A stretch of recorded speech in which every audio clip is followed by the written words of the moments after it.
포스코 포항제철소가 지난해 용광로의 휴풍과 재송풍 공정에서 대기 오염물질을 무단 방출해오다 적발이 됐는데요. 이후에 환경부가 오염물질 배출량을 관리하고 저감 방안을 마련하도록 했습니다.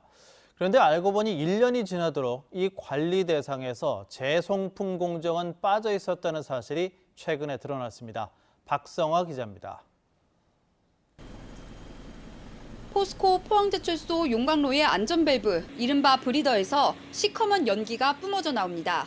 포스코는 지난해 이 브리더를 통한 대기오염물질 무단 배출로 적발됐고 환경부는 지난해 5월부터 대대적인 조사에 나섰습니다. 그런데 환경부는 용광로를 수리할 때 1차 휴풍 공정에서 배출되는 대기오염물질 양만 측정한 것으로 드러났습니다.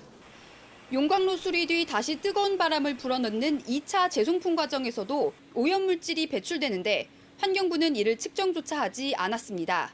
반쪽짜리 조사로 무단 배출된 대기오염물질 양을 제대로 파악하지 못했고 환경부 장관도 이 같은 잘못을 시인했습니다. 재송풍이 실제로 측정이 되지 않았기 때문에 이거 가서 추정된 거 아니냐 이런 문제 제기가 있는데 어떻게 생각하십니까? 예, 저희들도 이미 고민을 하고 있는데요. 재송풍이 고려 안 된 건 사실입니다. 당시 환경부 보도자료와 국립환경과학원 측정자료 모두 휴풍 과정은 언급하지만 재송풍 과정에서의 오염물질 배출 문제는 찾아볼 수 없습니다.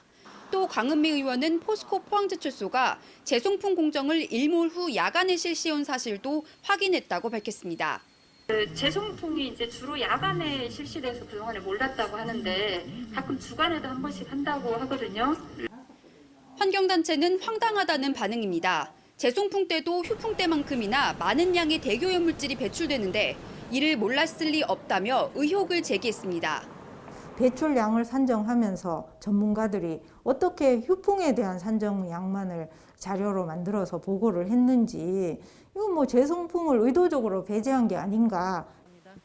또 강은미 의원은 국립환경과학원의 국내 주요 제철산업단지 만성질환 조사 결과 갑상선 장애, 당뇨병, 비염 등에 걸릴 위험이 더 높은 것으로 확인됐다며 인근 주민들을 위한 대책이 시급하다고 밝혔습니다.